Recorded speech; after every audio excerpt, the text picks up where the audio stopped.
اعوذ باللہ من الشیطان الرجیم بسم اللہ الرحمن الرحیم الحمد للہ رب العالمین والصلاة والسلام علی سید الانبیاء والمرسلین حبیب الہ العالمین ابی القاسم محمد اللہم صلی علی محمد آل محمد وعلی آلہ الطیبین الطاہرین سیما بقیت اللہ فی الارضین قال اللہ تعالی فی کتابہ الکریم بسم اللہ الرحمن الرحیم ونريد أن نمن على الذين استضعفوا في الأرض ونجعلهم أئمة ونجعلهم الوارثين درود بجے محمد وعلى محمد اللهم صل على محمد وعلى محمد زین محترم، گرچہ ولادت مبارک دن سے ہم نے کام کا آغاز کیا، پروردگار عالم سے امام کے نام پر برکتوں کو طلب کرنے کے لیے اور امام کی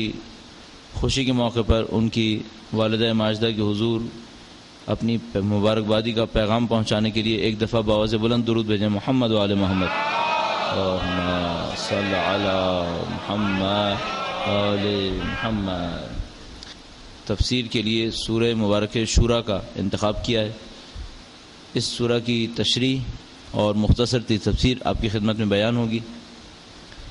اس سے پہلے کہ اس سورہ کا آغاز کریں، اس مناسبت سے کہ 15 دن مکمل ہو چکے ہیں اور اب مزید 15 دن یا اس سے تھوڑے کم باقی رہ گئے، یہ دیکھنے کی کوشش کیجئے کہ 15 دن میں اب تک کیا حاصل ہوا ہے، کیونکہ کہیں ایسا نہ ہو کہ ماہ مبارک رمضان بھی جس طرح باقی زندگی کے شب و روز گزرتے ہی چلے جاتے ہیں، یہ ماہ مبارک رمضان بھی اسی طریقے سے گزر جائے۔ بہرحال وقت کی ایک خاصیت ہے، وقت کی ایک خاصیت یہ ہے کہ یہ تھوڑا تھوڑا سا تو بہت نظر آتا ہے، لیکن اچانک بہت سارا گزر جاتا ہے۔ اگر آج حساب کروں نا کہ آج پورے دن میں کیا ہوا تو بہت بڑا لگے گا کہ آج بہت بڑا دن تھا، لیکن گزشتہ 2 سال اکٹھے حساب کروں تو بہت چھوٹے سے لگیں گے، بہت بڑی ٹائم نہیں تھا۔ اور اگر مثلا 10 سال حساب کروں کہ آخری 10 سال کیا تھے تو لگے گا کہ سب کچھ بہت تیزی سے گزر جانے والا ٹائم ہے۔ یہ وقت کی ایک عجیب خاصیت ہے، اس کی کم مقدار زیادہ لگتی ہے اور زیادہ مقدار بہت کم ہو جاتی ہے، اور موت کے اوپر سب سے کم لگتی ہے۔ جب انسان ایسے قدم میں داخل ہونے لگتا ہے، مرحلے میں داخل ہونے لگتا ہے، اور پھر پلٹ کر دیکھتا ہے کہ میں نے پچھلے 40 سال میں کیا کیا، پچھلی زندگی میں کیا کیا، تو یہ سب بہت تھوڑا سا لگنے لگے گا۔ اور ظاہر ہے کہ جب خدا متعال کی بارگاہ میں پہنچے گا اور وہ جو مختصر اعمال اس نے انجام دیے اس میں سے بھی فرشتے بہت کچھ نکال کے باہر نکال دیں گے، تو وہ جو بچا کھوچا رہ جائے گا وہ اس موقع پر واقعاً کم لگنے لگے گا۔ روایتوں میں ایسا بیان ہوا ہے کہ مثلا کسی کے اعمال لے کے جائیں گے، فرشتے اس کے اندر اللہ کے طے کیے ہوئے معیار کے مطابق کمی کرنے کی کوشش کریں گے، تو وہ کہے گا کہ یہ میں نے نماز بہت محنت سے پڑھی تھی، اتنی تیزی سے ساری نمازیں نہ نکالو۔ تو وہ کہیں گے ان نمازوں کے اندر تمہاری فلاں شرط نہیں تھی، فلاں جگہ پہ تم نے ریاکاری کر دی تھی، فلاں جگہ پہ توجہ نہیں دی تھی، پڑھ تو لی ہے تم نے، قبول نہیں ہوئی ہے۔ روزے اس کے سامنے آئیں گے، کہیں گا کہ بھئی یہ کیا ہوا، جو میں نے روزے رکھے وہ بھی ختم ہو گئے۔ کہا کہ ان روزوں کے اندر نقص تھے، ان روزوں کے اندر تم نے جسم کا روزہ رکھا تھا، تم نے اپنی روح کا روزہ نہیں رکھا تھا، روزہ بھی رکھتے تھے گناہ بھی کرتے تھے، جبکہ ہم نے کہا تھا کہ روزہ ایک مکمل روزہ ہونا چاہیے، تو اس میں سے بھی کمی کرنی پڑے گی۔ پھر کچھ اموال اس نے خرچ کیے تھے، ان میں سے فرشتے کم کرنے لگیں گے، تو وہ کہے گا کہ یہ تو میں نے حلال کمائی کی تھی، اس حلال کمائی سے مسجد بنائی تھی، عبادت گاہیں بنائی تھیں، نیک کاموں میں خرچ کیا تھا۔ تو فرشتے کہیں گے کتنی جگہیں ایسی تھیں جہاں تم نے خاموشی سے کیا تھا، کتنی جگہیں ایسی تھیں جہاں اپنا نام چلا چلا کے پکروا دیا تھا کہ میرے نام کا اعلان ہو جائے، تو تمہارے اعمال کا کوئی زیادہ حساب کتاب نہیں رہے گا۔ تو وہ کہتا ہے کہ جب آخر میں پہنچے گا تو وہ جو گویا اعمال کا ٹوکرا ہوگا اس میں سے بہت ہی تھوڑے باقی رہ جائیں گے۔ اب اس سے کہیں گے کہ یہ لو، یہ تمہاری زاد راہ ہے اور اب آخرت کے سفر پہ گامزن ہو جاؤ، کیونکہ سب کچھ تو تم نے لے لیا، اب میرے پاس بچا کیا ہے۔ تو کہیں گے یہ تمہیں زندگی میں سوچنا چاہیے تھا، اب سوچنے کا وقت نہیں ہے، اب حسرت کا وقت ہے۔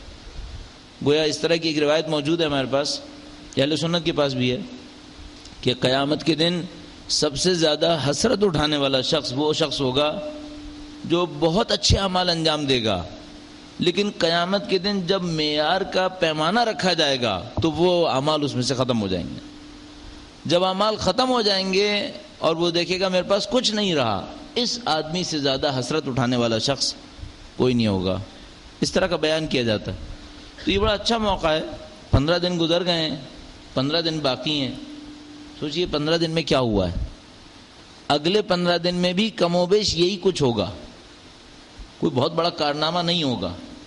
جو پچھلے 15 دن میں ہوا ہے اگر اس کے اوپر بہت توجہ نہیں دی تو اگلے 15 دن میں بھی یہی کچھ ہوگا یا اس سے کم ہو جائے گا. چونکہ پہلے 15 دن میں تو جوش و خروش رہتا ہے، اگلے 15 دن میں سستی اور کاہلی حاوی ہونے لگتی ہے. ماہ رمضان کی طرف جو لپک ہوتی ہے، کشش ہوتی ہے کہ ماہ رمضان آ رہا ہے، ماہ رمضان آ رہا ہے. اب توجہ اس بات پہ ہوتی ہے کہ عید آ رہی ہے، عید آ رہی ہے. ہم ایک جگہ پہ تبلیغ کے لیے گئے تو وہاں پر اہل سنت برادران کی ایک مسجد تھی سامنے.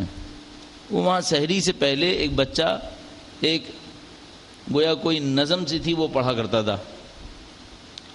تو اس میں کہتا تھا غفلت نہ کر مسلمان رمضان آ رہا ہے. اس طرح کر کے ایک پہلا مصرع تھا اس کا، غفلت نہ کر مسلمان رمضان آ رہا ہے. پھر سناتا تھا اب یہ کر لے، اب یہ کر لے. ہم نے دیکھا جب پہلے 15 دن گزر گئے تو وہ کہتا تھا غفلت نہ کر مسلمان رمضان جا رہا ہے. اب جا رہا ہے، اب بھی غفلت کر رہا ہے. تو پہلے تو آنے کی خبر دے رہے تھے کہ آ رہا ہے آ رہا ہے، اب تجھے خبر دے رہے ہیں کہ جا رہا ہے جا رہا ہے. تو اگر پہلے 15 دن میں کوئی تیر نہیں مارا ہے تو اب یہ 15 دن دیکھ لو، یہ جو گئے تو 1 سال بعد ہے. اس 1 سال میں 325 دن میں کون بچا کون مرا کسی کا کوئی حساب نہیں ہے. یہی ہے جو کچھ ہے. اچھا خاص کر ٹاسک کیا ہے؟ مثلا 15 دن گزر گئے، اب کیا ہے؟ تو یہ جو 15-20 دن گزرتے ہیں یہ شب قدر کی تیاری میں گزرنے چاہیے تھے کہ شب قدر آنے والی ہے، اس شب قدر میں بہت ساری چیزوں کا فیصلہ ہونا ہے. تو اصل میں یہ گزرنے اس لیے چاہیے تھے کہ مجھے اور آپ کو تیار ہونا تھا کہ ہمارا کام صحیح ہو جائے. اب ان شبۂ قدر میں ہفتے سے بھی کم باقی ہے. تو اب جس نے جو کرنا ہے فوراً سوچ لے، اب تاخیر کی کوئی گنجائش نہیں ہے. اب جو کرنا ہے سوچ لے، اپنے لیے جو استغفار کرنی تھی وہ کر لے، اپنے لیے جو اچھے اعمال اس نے طے کیے تھے. مثلا ہم ماہ رمضان سے پہلے ایک نسخہ لوگوں کو بتایا کرتے تھے، اب اس کو دہرا دیتے ہیں اس 15 کو یہ سوچتے ہوئے کہ گویا 15 دن ختم ہوئے تو اب نئے 15 دن شروع ہو رہے ہیں، سیکنڈ ہاف شروع ہو رہا ہے، تو گویا ایک نیا میدان شروع ہو رہا ہے. تو اس کو دیکھتے ہوئے اس کو دوبارہ دہرا دیتے ہیں. درود بھیجے گا محمد والے محمد. محمد اب مشکل ماحول کی تبدیلی کی بھی بڑی مشکل ہوتی ہے. ذرا جان لگا کے درود بھیجیں، درود بھیجیں محمد والے محمد. صلی اللہ محمد والے محمد. ہوتا یہ جو ہم اور آپ درود بھیجتے ہیں نا، اس سے ہمارے اور آپ کا حوصلہ سمجھ میں آتا ہے. سننے کا حوصلہ، بولنے کا حوصلہ، عمل کرنے کا حوصلہ.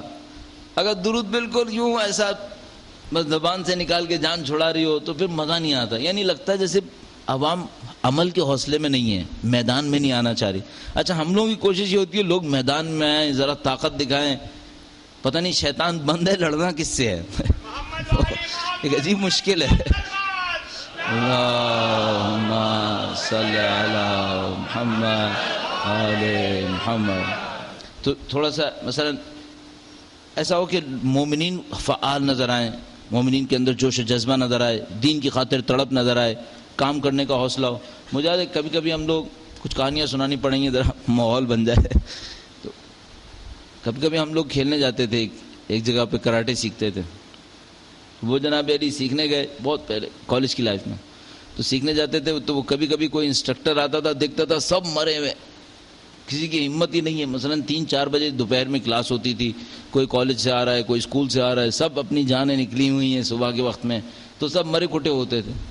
تو وہ پہلے تو مثلا بعد اوقات ہوتا تھا وہ سامنے کھڑا ہوتا تو کہتا بس ٹھیک ہے کلاس شروع ہو گئی. وہ دیکھتا تھا سب وارم اپ ہوئے اچھے ہیں.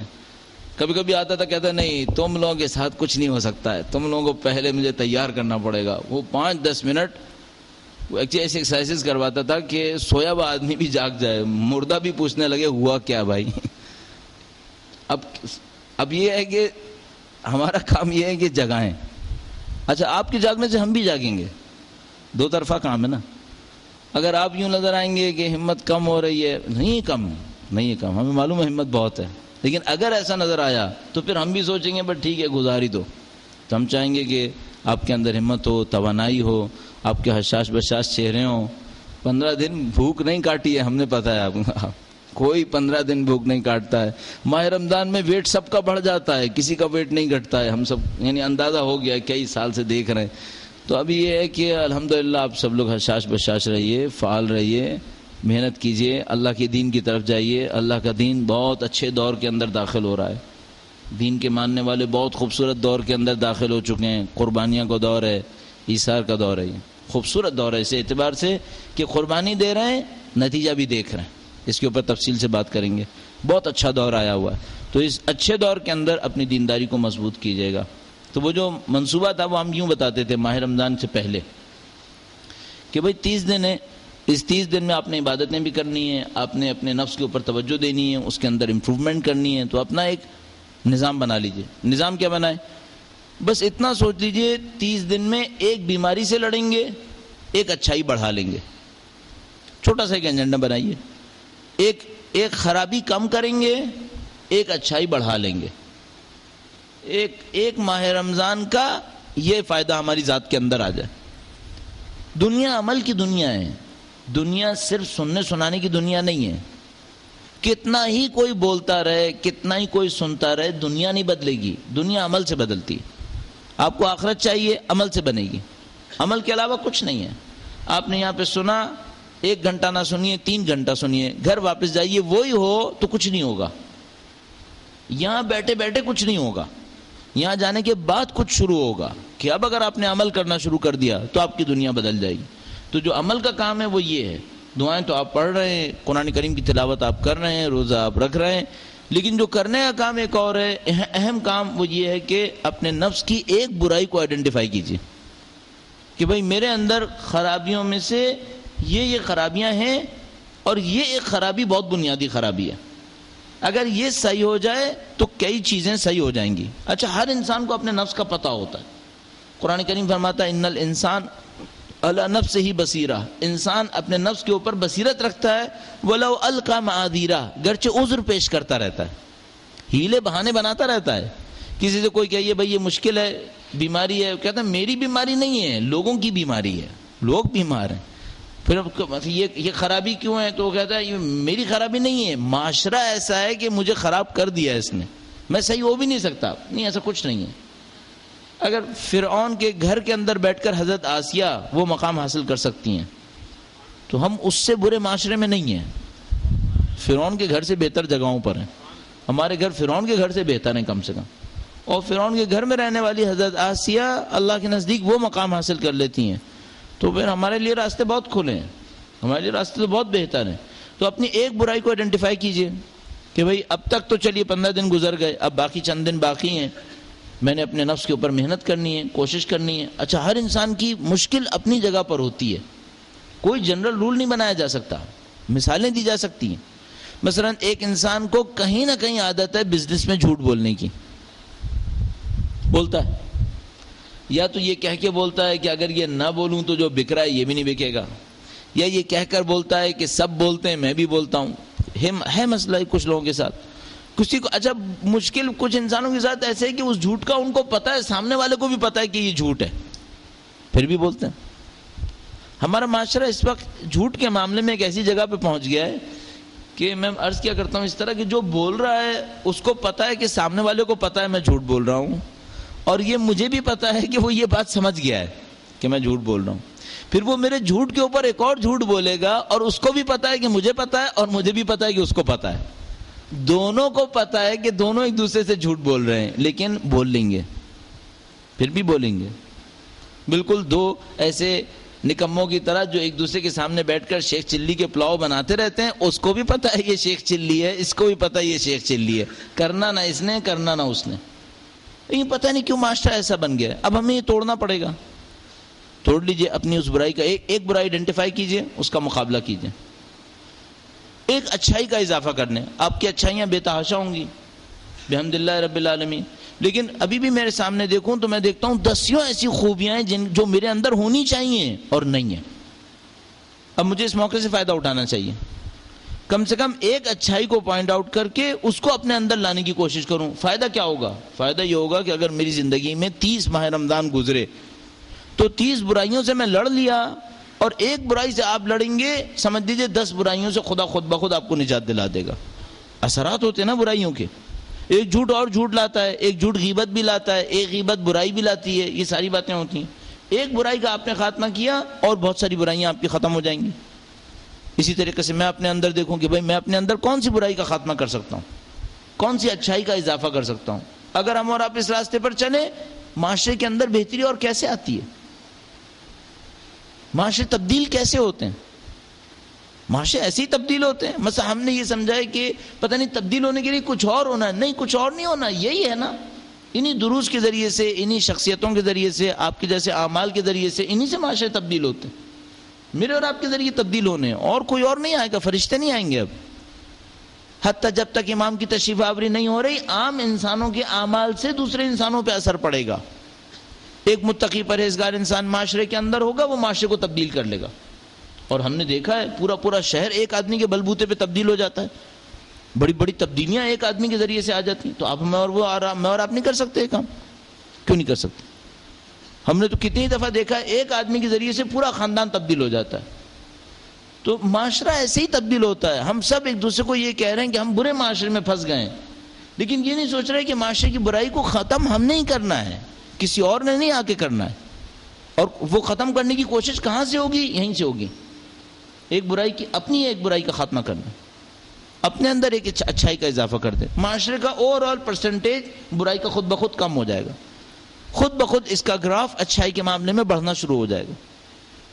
کرنے کا کام یہی ہے. باقی یہ جو تمام چیزیں ہیں، یہ دروس ہیں، یہ تقاریر ہیں، یہ جو کتابیں ہیں، پتہ نہیں کیسٹ، سی ڈیز، ڈی وی ڈیز، یہ سب کے سب مقدمات ہیں، سب کے سب وسیلے ہیں. اس کی اس سے زیادہ کوئی حیثیت نہیں ہے. درود بھیجے گا محمد و آل محمد.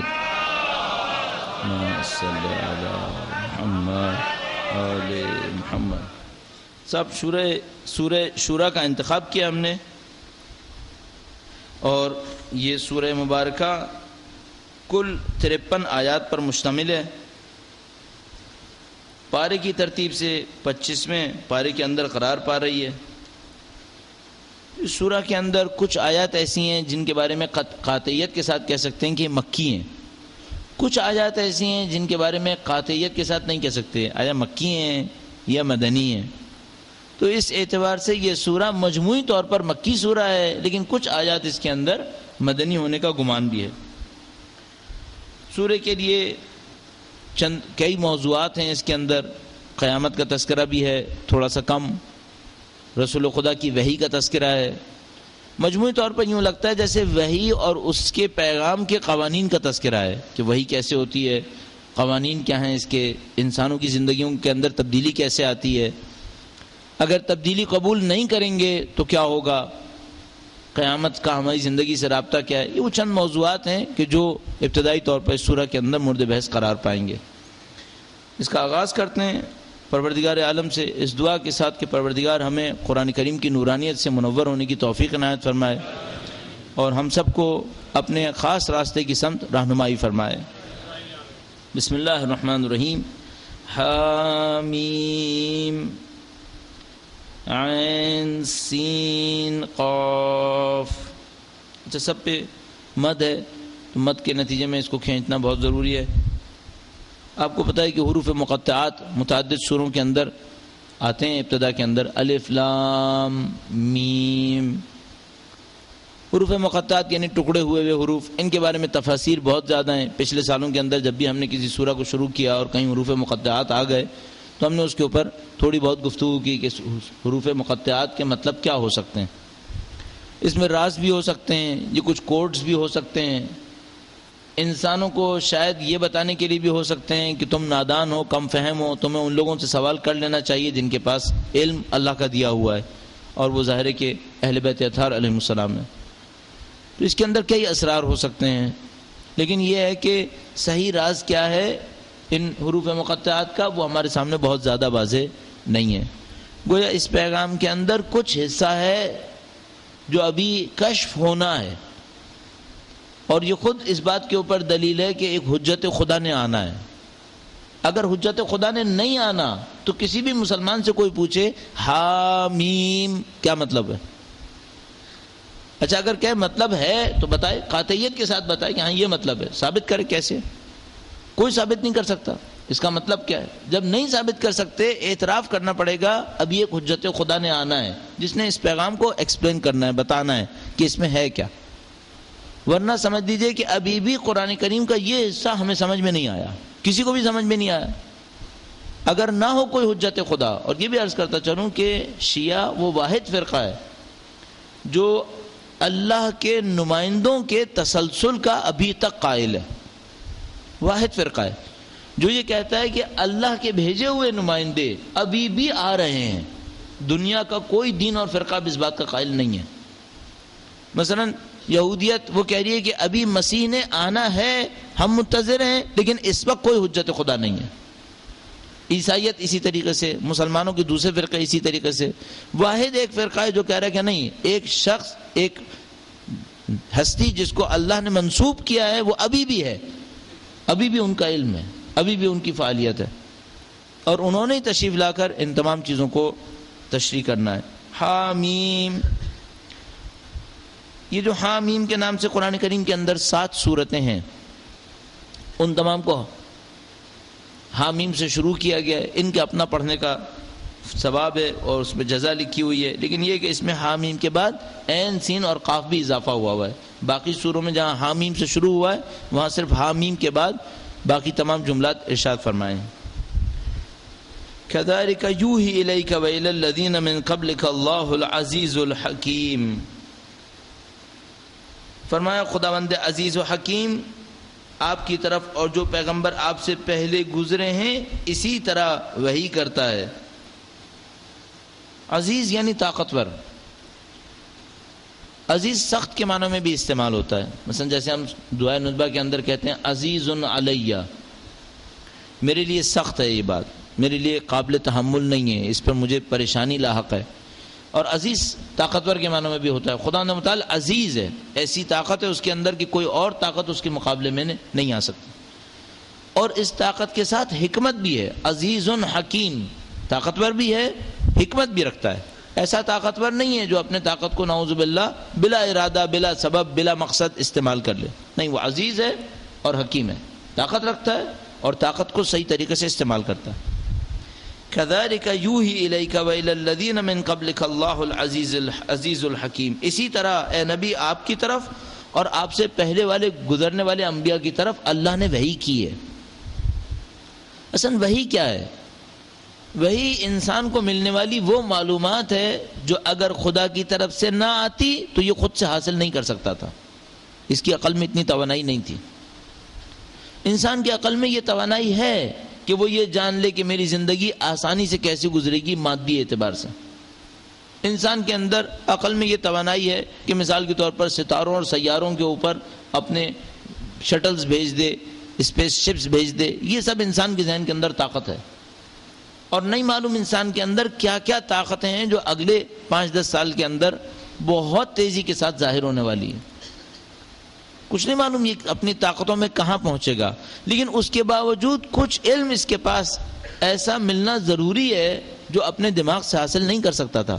اس کے لیے صرف ایک راستہ تھا، خداوند متعال اس کو کوئی رہنمائی دے، اور وہ تمام موضوعات جن میں انسان کے عقل کے پاس گنجائش نہیں تھی، خداوند متعال نے اس کو رہنمائی کی۔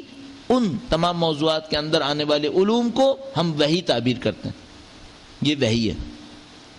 مثلا وحی سے ہمیں پتہ چلا اس دنیا اور اس دنیا کا ایک رابطہ ہے، کم سے کم اس وقت کے انسان کے اندر، حتیٰ آگے آنے والے انسان کے اندر بھی اتنا شعور نہیں تھا کہ اپنی مادی زندگی کے ذریعے آخرت کے اندر آنے والی زندگی کا کوئی مقایسہ کر لے، اس کی طاقت نہیں تھی اس کے اندر، تو اللہ نے ایک علم دے دیا جس کو ہم وحی تعبیر کرتے ہیں۔ یہاں پہ یہی ارشاد فرمایا، خداوند عزیز و حکیم آپ کی طرف اور آپ سے پہلے آنے والے انبیاء کی طرف اسی طریقے سے وحی کرتا ہے۔ اب وہ جو وحی کرتا ہے وہ کیا ہے؟ گویا اب وہ وحی شروع ہو گئی. یہ وحی کی ہے خدا نے. کیا وحی ہے؟ لہو ما فی السماوات و ما فی الارض وہو العلی العظیم. قرآن کریم کے بعض جملے ایسے ہیں ہم پڑھ پڑھ کے عادی ہو گئے, پڑھ پڑھ کے کہتے ہیں اچھا اس میں کوئی خاص بات کیا ہے. اب دیکھیے اللہ نے اتنا مقدمہ بنایا, کہا حامیم, مثلا بالکل ایسے جیسے کوئی بازار میں کھڑے ہو کر کے اے لوگو جمع ہو جاؤ جمع ہو جاؤ, سب جمع ہو گئے. پھر کہا یہ جو ہم بتا رہے ہیں یہ کئی ہزار سال سے لوگوں کو بتا رہے ہیں. لوگوں نے کہا کیا ہے وہ خاص بات؟ کہا جو کچھ زمین و آسمان میں ہے اللہ کے لیے. اچھا اب ایک عام مسلمان کیا کہے گا؟ اس کو تو ہم پہلے سے ہی مانتے ہیں, اس میں کون سی خاص بات ہے؟ ہم نے کب کہا کہ جو کچھ زمین و آسمان میں وہ اللہ کا نہیں ہے؟ اللہ کا ہے, لیکن پیچھے سے کہہ رہا ہوتا ہے ابھی تو میری طاقت میں ہے نا, ابھی تو میں اپنی مرضی کروں گا. یہ وہ مشکل ہے ہماری. ہم نے پیغام سن لیا ہے, کسی حد تک پیغام سمجھ بھی لیا ہے, لیکن وہ پیغام روح میں نہیں اتر کے دے رہا ہے. اچھا روح میں کیوں نہیں اتر رہا؟ روح میں اترنے کا کیا مطلب ہے؟ اس پیغام پر اتنا یقین ہو جائے کہ پھر اس کے خلاف نہ کریں. یہ نہیں ہو کے دے رہا ہے. اس پیغام کو, ایک جملہ استعمال کر رہا ہوں آج کل ذہن میں یوں آیا ہے, ہم اس پیغام کو اپنے لیے کوئی مفید قانون نہیں سمجھتے. سمجھتے ہیں ایک جملہ ہے جو کہا گیا ہے. اب دیکھیے اس کی مثال مفید قانون کی. مثلا فرض فرمائیے آپ کسی ڈاکٹر کے پاس گئے اور ڈاکٹر نے آپ سے یہ کہا, بڑی کوئی نازک صورتحال ہے آپ کی, اور اس نے یہ کہا کہ بھائی تمہارے لیے فلاں چیز زہر قاتل ہے. اب یہ آپ کے دل پہ اثر ہوتا ہے اس کا یا نہیں ہوتا ہے؟ آپ کے عمل میں اس کا ریفلیکشن آتا ہے یا نہیں آتا ہے؟ آپ اس پر عمل کرتے ہیں نہیں؟ آپ عمل کرتے ہیں. آپ کو اس آدمی کی کہی ہوئی بات پر یقین ہو جاتا ہے کہ یہ جو چیز کہہ رہا ہے وہ واقعی میرے لیے نقصان دہ ہے. اگر ایسا ہے, یہ جو خدا متعال نے جملہ کہا لہو ما فی السماوات والارض, جو کچھ زمین اور جو کچھ آسمان میں ہے وہ سب, جو کچھ آسمانوں میں اور جو کچھ زمین میں ہے وہ سب خدا کے لیے, اور وہ بلند مرتبہ اور صاحب عظمت ہے. اس کا یہ ہمیں کیوں سمجھ میں نہیں آ رہا؟ اچھا کوئی ممکن ہے یہ کہے کہ بھائی اگر سمجھ میں آ بھی گیا, جو ہمیں پتا ہے جو کچھ زمینوں اور آسمانوں اور زمین کے اندر ہے وہ سب خدا کے لیے, سمجھ میں آ بھی گیا تو اثر کیا ہے؟ تو اثر اس کا یہ ہے کہ یہ اس مال کے اوپر اپنی چودراہٹ کیوں جما رہے ہو؟ پھر اپنی زمین حاصل کی ہوئی زمین پر چودراہٹ کیوں ہے؟ پھر یہ ملی ہوئی طاقت کے اوپر اتنا فخر کیوں ہے؟ پھر جو کچھ زمین و آسمان میں ہے وہ سب خدا کا ہے, اس کا مطلب تمہارا نہیں ہے.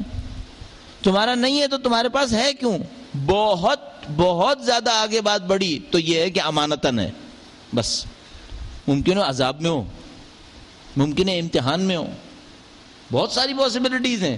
بہت اچھی صورتحال ہوئی تو یہ ہوئی کہ امانتاً ہے, یہ دیکھنے کے لیے کہ تم کرتے کیا ہو.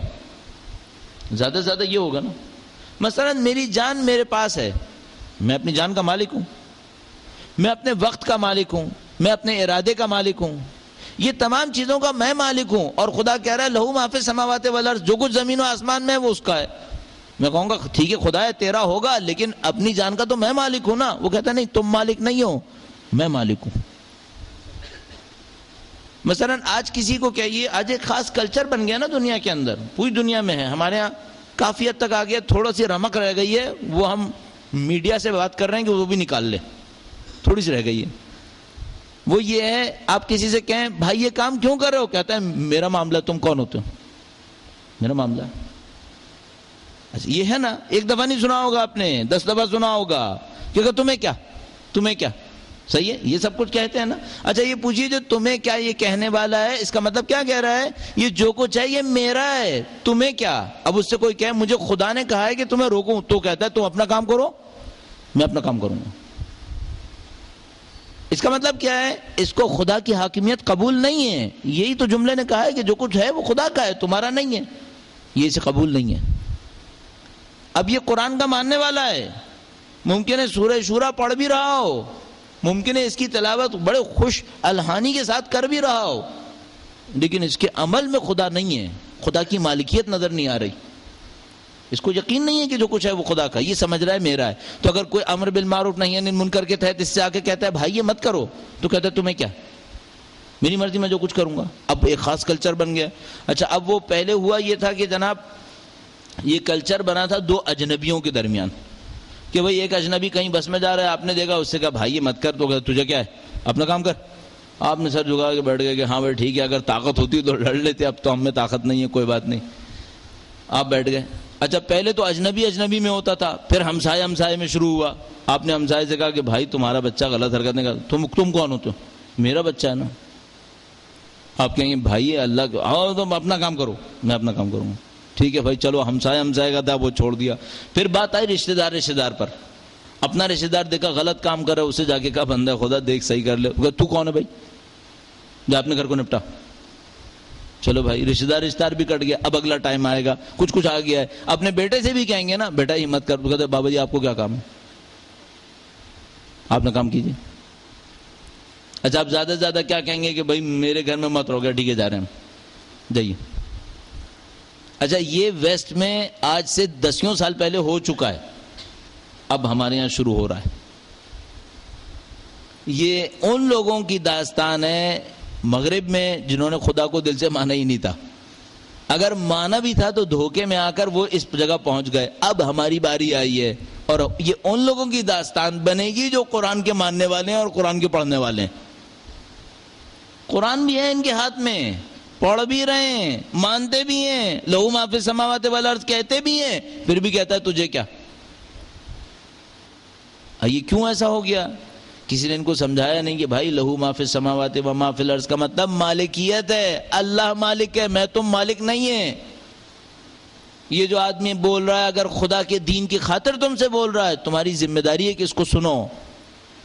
ہاں اگر اپنی مرضی سے بول رہا ہے, جب اس کی دل چاہتی ہے بول دیتا ہے, جب اپنے مفادات آتے ہیں بول دیتا ہے, تو پھر تو غلط کر رہا ہے, یہ بھی غلط کر رہا ہے, تم بھی غلط کر رہے ہو.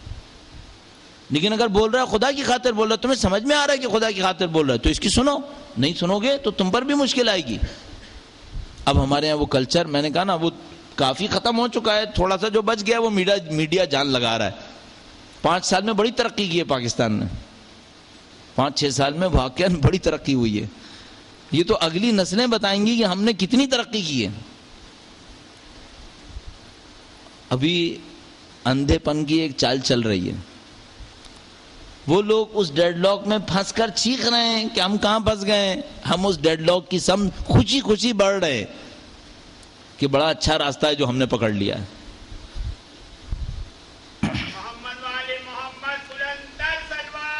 اللہم صلی علی محمد لہو ما فی السماوات و ما فی الارض وہو العلی العظیم. جو کچھ آسمانوں میں ہے, جو کچھ زمین میں ہے, وہ خدا کے لیے. اچھا اس پہ عمل کرنے کا طریقہ کار کیا ہے؟ اپنے آپ سے پوچھے گا, میں اس آیت پر عمل کر رہا ہوں, میں اپنے پاس جو کچھ ہے وہ خدا کا سمجھتا ہوں. عمل کی دنیا میں آئیے عزیزان محترم, عمل کی دنیا میں, سننے سنانے کی دنیا سے بڑھ کر عمل کی دنیا ہے. عمل کی دنیا میں آگے سوچئے, جو کچھ میرے پاس ہے, جو کچھ زمین و آسمان میں, بھی تو زمین و آسمان میں ہی ہوں, جو کچھ میرے پاس ہے خدا کا سمجھتا ہوں. اور مجھ سے نہیں کہنا ہے آپ نے کہ آپ 10 باتیں اور کہیے, اپنے آپ سے کہیے سمجھتا ہوں یا نہیں سمجھتا. نہیں سمجھتا تو مجھے یہ غلط پٹی کس نے پڑھائی ہے, یہ دھوکہ مجھے کس نے دیا ہے, یہ سب خدا کا ہے, میرا نہیں ہے. اگر یہ بات سمجھ میں آ جائے تو زندگی آسان ہے. پھر اللہ کے حکم کی اطاعت بہت ہی آسان ہے, چونکہ ہے ہی خدا کا, میں تھوڑی کچھ ہوں, کام آسان ہو جائے گا. تکاد السماوات یتفطرن من فوقهن والملائکۃ یسبحون بحمد ربهم ویستغفرون لمن فی الارض الا ان اللہ هو الغفور الرحیم. فرمایا نزدیک ہے کہ آسمان اوپر سے پھٹ جائیں. اچھا گویا یہ جملہ خدا نے متعال نے بیان کیا ہے اور سابقہ میں کچھ نہیں بتایا اور لاحقہ میں بھی کچھ نہیں بتایا, بس اتنا سا ایک جملہ بیچ میں ڈال دیا, نزدیک ہے کہ آسمان پھٹ جائے. بس اتنا لکھا ہے کہ نزدیک ہے کہ آسمان ان اوپر سے پھٹ جائے. کیا مطلب اس کا؟ اچھا آگے کوئی بات نہیں ہوئی ہے, کیوں پھٹ جائے, پھٹے گا تو کیا ہوگا, کس کی وجہ سے پھٹ جائے, کچھ نہیں لکھا. اس کے بعد لکھا ہے والملائکۃ یسبحون بحمد ربہم, اور ملائکہ تو اپنے رب کی تسبیح کرتے ہیں اور استغفار کرتے ہیں ان کے لیے جو زمین پر ہیں. ملائکہ خدا کی تسبیح کرتے ہیں, کہتے ہیں خدایا تو ہی قابل ستائش ہے, تیرے سوا کچھ نہیں ہے، اور جو زمین پر لوگ ہیں ان کے لیے مغفرت کر رہے ہیں۔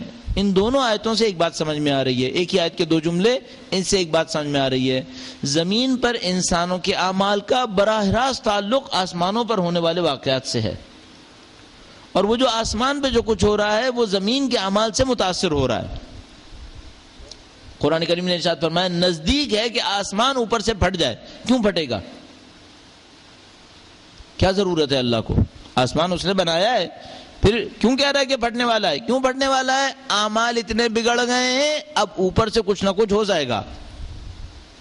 اس کے بعد فرماتا ہے ابھی بھی ایک خوبی رہ گئی ہے، وہ یہ کہ ملائکہ استغفار کر رہے ہیں، جو زمین پر ہیں ان کے لیے استغفار ابھی بھی باقی ہے۔ اس کا مطلب ہے زمین اور آسمان کے اعمال میں کچھ رابطہ ہے۔ اگر یہاں بہت گڑبڑ ہو جائے پھر نہیں معلوم اوپر سے کیا ہوگا۔ ایک دھمکی کے طور پر خدا نے بس اتنا سا لکھا کہ نزدیک ہے کہ آسمان اوپر سے پھٹ جائیں، لیکن ابھی ملائکہ تسبیح کر رہے ہیں اور زمین پہ رہنے والوں کے لیے استغفار کر رہے ہیں۔ الا ان اللہ هو الغفور الرحیم، آگاہ رہو کہ خدا بخشنے والا اور مہربان ہے۔ اس جملے کا ان جملات سے کیا تعلق ہے؟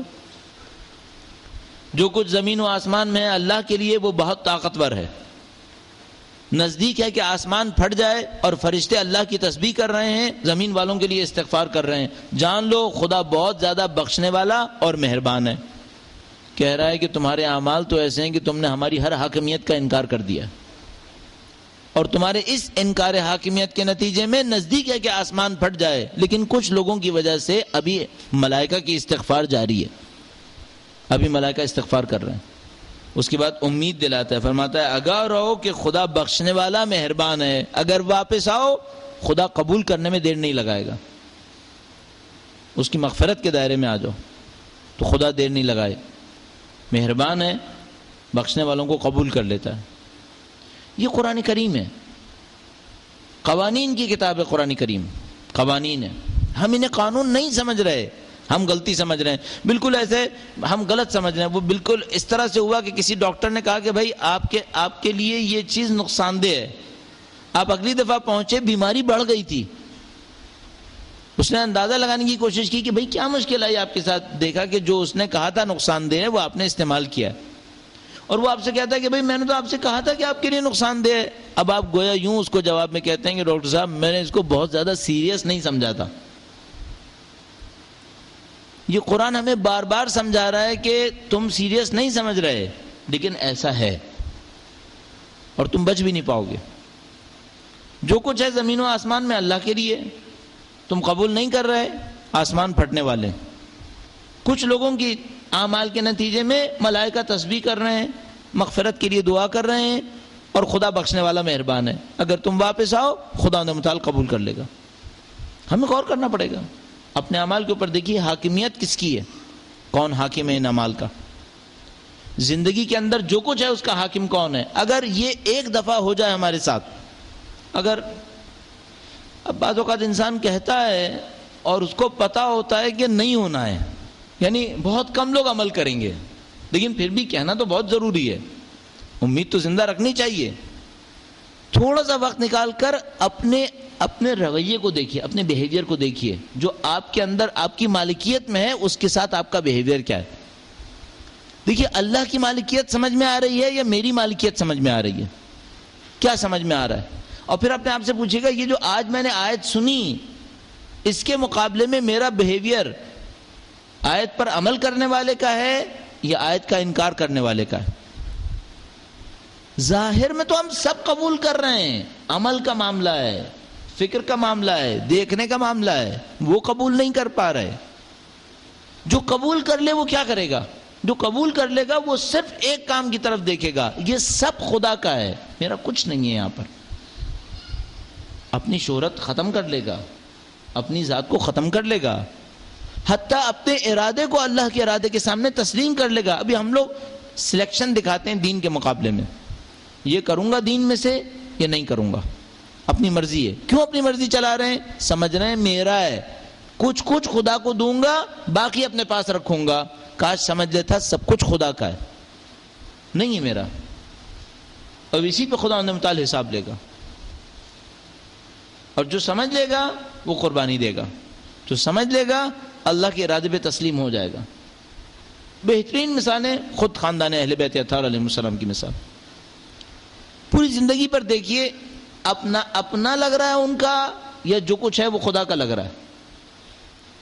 کوئی چیز ہے جو اپنے لیے رکھی ہے؟ عجیب خوبصورتی ہے۔ آج میلاد کا دن ہے، سوچتا ہوں آج مصائب سے گریز کروں، امام کی جشن ولادت کو منانے کے لیے، لیکن امام کی حیات طیبہ پہ دیکھیے، دوسرے ائمہ اطہار علیہ السلام کی حیات طیبہ پہ دیکھیے ملکیت کا کانسیپٹ کیسا ہے یہاں پر۔ صرف خدا کی ملکیت ہے، اسی کی خاطر سب کچھ ہے، اسی کی خاطر اولاد ہے، اسی کی خاطر دنیا ہے، اسی کی خاطر زندگی ہے۔ جب جو چاہیں خدا کے نام پر دے سکتے ہیں، کوئی مشکل نہیں ہے۔ جب جو چاہیں خدا کے نام پہ دے سکتے ہیں، ایک سیکنڈ کا بھی مسئلہ نہیں ہے۔ ہمارے ساتھ مشکل یہ مالکیت کا احساس اتنا شدید ہو گیا ہمارے اندر کہ واجبات دینا مشکل پڑ رہی ہے، مستحبات دور کی بات، اور سب کچھ خدا کا ہو جائے، یہ تو پھر بہت بڑی توحیدی مقام ہو جائے گا ہمارے لیے۔ یہ ہماری مشکل ہے، تو اس کو حل کرنے کی طرف جائیے۔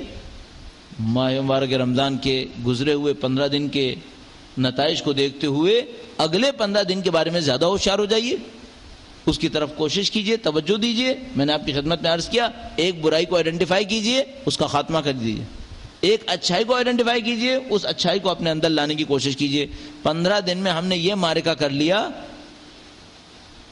شب قدر سے پہلے خدا کے بندے متعال کے حضور ایک برائی کو ختم کر کے پہنچے، ایک اچھائی کا اضافہ کر کے پہنچے، انشاءاللہ اس سب کی برکتوں سے مستفید ہو پائیں گے۔ خدا نے متعال سے دعا کرتے ہیں، پاک پروردگار تجھے واسطہ محمد و آل محمد کا اس دن کے صدقے میں ہے، پاک پروردگار اس دن کے مولود کے صدقے میں ہمارے تمام گناہان صغیرہ و کبیرہ کی مغفرت فرما۔ اے پاک پروردگار اپنی عبادتوں کی لذتوں سے ہمیں آشنا فرما۔ اے پاک پروردگار تجھے واسطہ محمد و آل محمد کا دنیا اور آخرت میں اہل بیت کے نقش قدم پر چلنے کی توفیق عنایت فرما۔ اے پاک پروردگار تجھے واسطہ محمد و آل محمد کا نسلاً بعد نسلاً ان کے بہترین اعوان و انصار میں قرار فرما۔ پرچم اسلام، پرچم قرآن و اہل بیت کو دنیا کے کونے کونے تک پہنچانے کی توفیق نصیب فرما۔ اے پاک پروردگار اس دنیا سے زندگی کا اختتام اہل بیت کی راہ میں شہادت نصیب فرما۔